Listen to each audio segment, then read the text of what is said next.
বুদ্ধর মত অনুযায়ী মানুষ দুঃখ পায় মূলত মনের ভুল অবস্থার কারণে। সহজ করে বললে প্রথমত তৃষ্ণা বা অতিরিক্ত চাওয়া।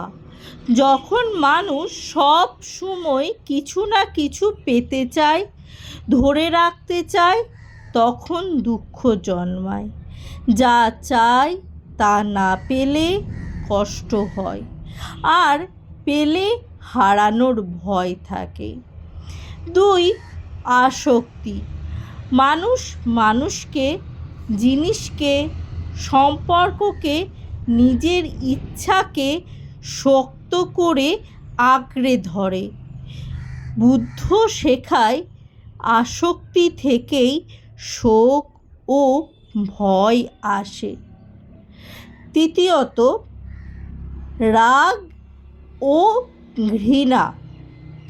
রাগ ভেতরে আগুনের মতো, অন্যকে জ্বালাতে গিয়ে আগে নিজেকেই পোড়ায়।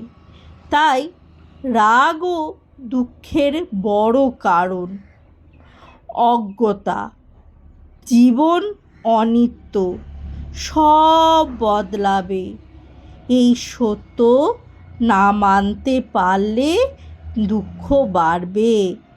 মানুষ চায় সব কিছু চিরদিন একই থাকুক, কিন্তু তা না হয়। 5. অশান্ত মন। বুদ্ধ মনকে খুব গুরুত্ব দেওয়া হয়েছে।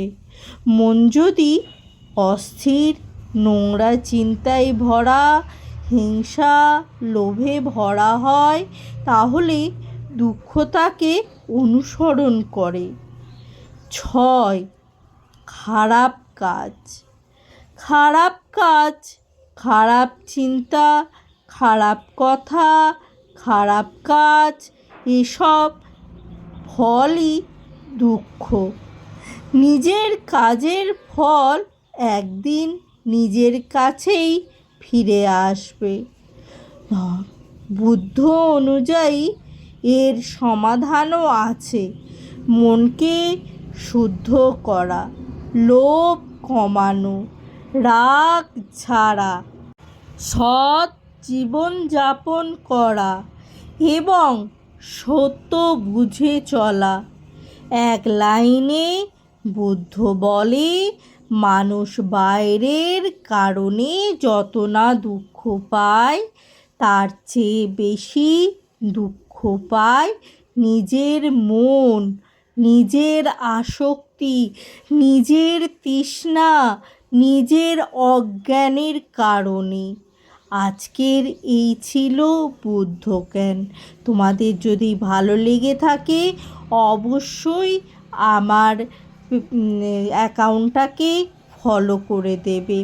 আর যদি তোমাদের ভালো লেগে থাকে কমেন্টে জয় বুদ্ধ বলে লিখে যাবে।